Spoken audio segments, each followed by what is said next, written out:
Arkadaşlar, Sandras Dağı'nın kalbinden bu sular geliyor.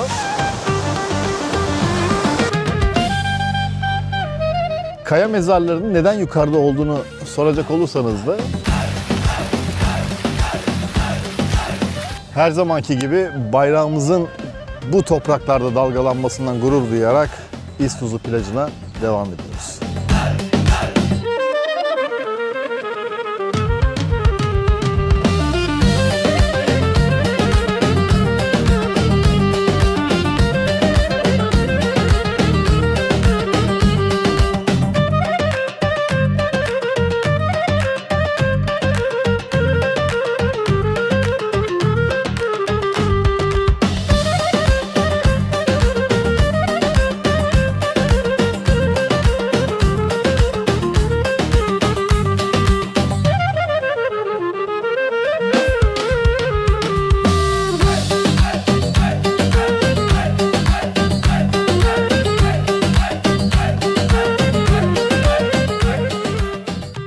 Sosyal medyada burayla ilgili görselleri bol bol görüyorsunuzdur.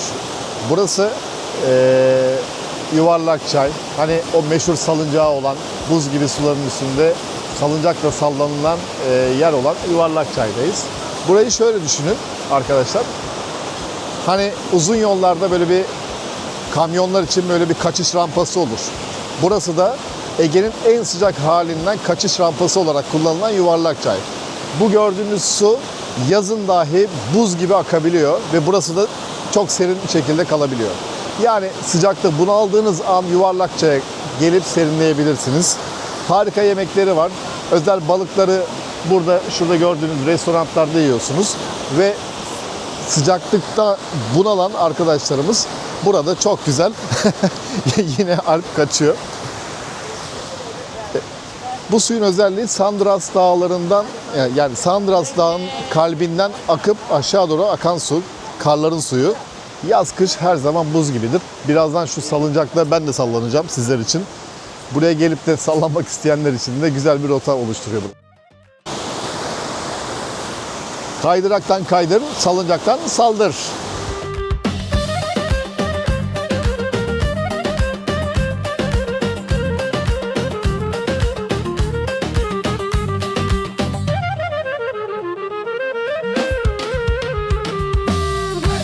Evet, biz de denemiş olduk. Her zaman sosyal medyada, Instagram'da bu görüntüyü görüyoruz. Biz de bir salıncakta sallanalım dedik. Gerçekten harika bir ortam. Ege bölgesine geldiğinizde, Muğla'ya geldiğinizde, bilhassa Köyceğiz'e geldiğinizde mutlaka ve mutlaka Yuvarlakçay'ı ziyaret edin. Gerçekten harika bir ortam var burada.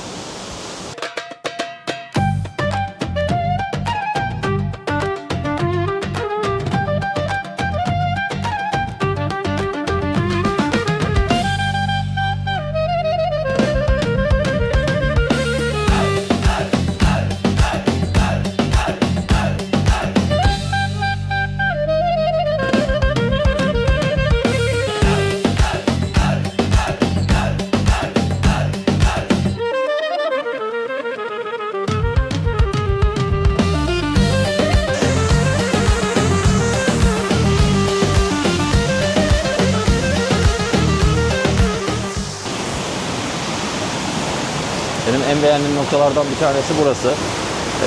Yalnız burada otururken sessiz bir ortam yok. Çünkü suyun muhteşem sesi burada sizi karşılıyor.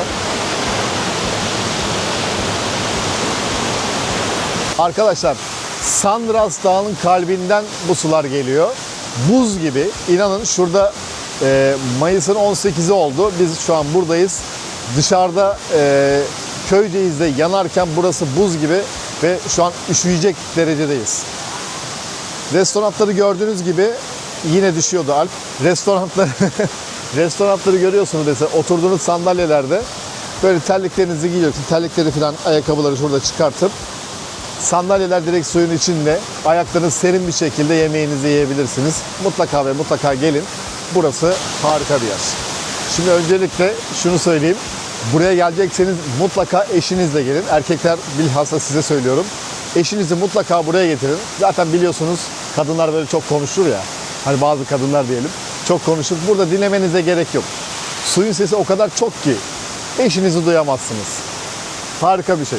Bak bu tiyomu da unutmayın.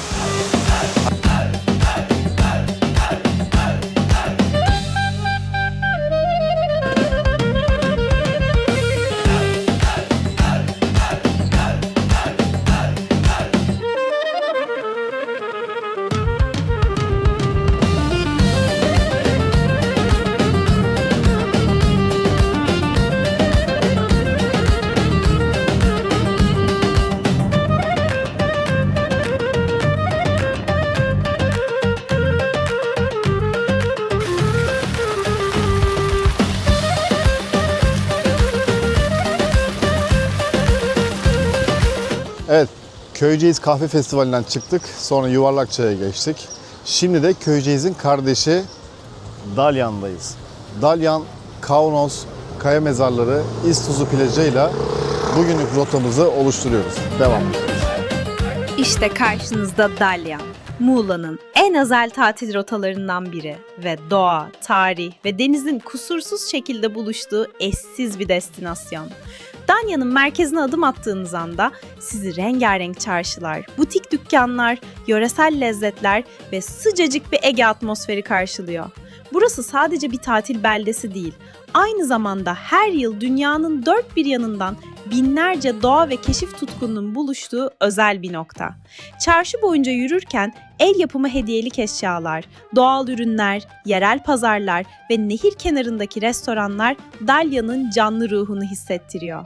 Üstelik Dalyan'ın en büyük farklarından biri hemen birkaç dakika sonra teknelerle sazlıkların arasına açılabiliyor, antik kalıntıları görebiliyor ve eşsiz doğal güzelliklere ulaşabiliyor olmanız. İşte bu yüzden Dalyan'da hayat denizle, nehirle ve doğayla iç içe akıyor. Sokaklarında gezerken bir yanda alışveriş yapabilir, diğer yanda yöresel lezzetlerin tadını çıkarabilir, birkaç adım sonra ise kendinizi bambaşka bir manzaranın içinde bulabilirsiniz. Her köşesinde farklı bir hikaye saklayan Dalyan, huzuru, doğayı ve keşif heyecanını aynı anda yaşayabileceğiniz nadir yerlerden biri. Ve şimdi bizi bekleyen çok daha etkileyici manzaralara doğru yolculuğumuza devam ediyoruz. Köyceğiz'e geldiğinizde zaten Dalyan'a da otomatikman böyle yakın olduğu için geliyorsunuz. Biz de şöyle bir plan yaptık. Köyceğiz, Dalyan, Yuvarlakçay üçlemesinde sizlere buraları göstermek istedik. Bu gördüğünüz göl Köyceğiz'in zaten devamı niteliğinde bir göl. Şöyle yaklaşalım. Bu gölün devamında da İztuzu plajına doğru gidiyor. İztuzu plajı da bildiğiniz gibi tatlı suyla tuzlu suyun karışımı olduğu ender noktalardan bir tanesi. Oraya da gideceğiz biraz sonra. Şurada gördüğünüz Kaunos Kaya Mezarları var. Kaunos Kaya Mezarları Leleklerin Karya zamanında yaptığı kralların mezarları. Kaya mezarlarının neden yukarıda olduğunu soracak olursanız da o zamanki kralların inanışına göre kaya mezarları ne kadar yukarıda olursa Tanrı'ya o kadar yakın oluyorlar. Öyle hissediyorlar, öyle bir inanışları var. Bu kaya mezarlarının da nasıl yapıldığını soracak olursanız hiçbir şekilde iskele kullanılmadan yukarıdan aşağı doğru oyma taş tekniğiyle yapılan bir mezar bunlar. Kaya mezarlarının motiflerine de baktığınızda Helenistik dönemde ve Yunan motiflerini de göreceksiniz. O dönemde Pelasa Antik şehrinde de sizlere gösterdiğimiz Lelekler tarafından yapılıyor. Karya döneminde yapılan mezarlar bunlar.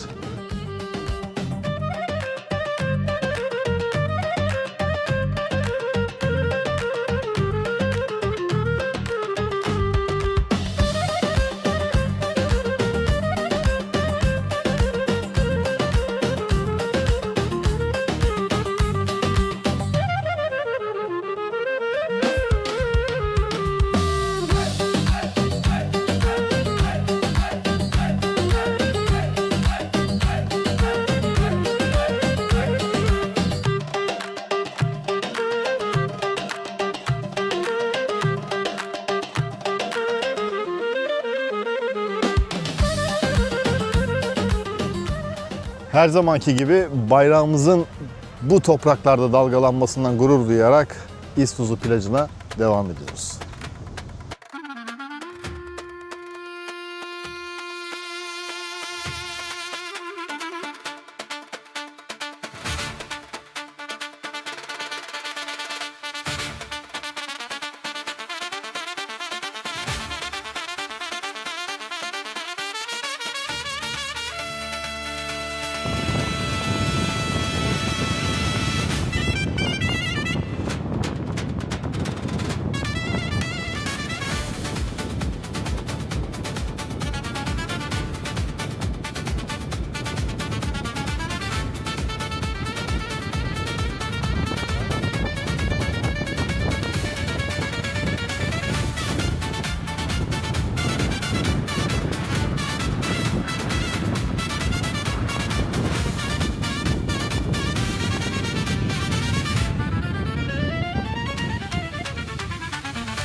Ve işte Türkiye'nin en ünlü plajlarından biri İztuzu plajı.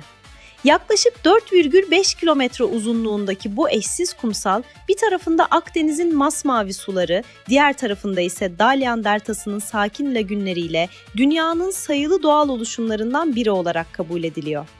İztuzu'nu diğer plajlardan ayıran en önemli özellik ise sadece muhteşem manzarası değil, burası nesli tehlike altında bulunan Caretta deniz kaplumbağalarının Akdeniz'deki en önemli yuvalama alanlarından biri.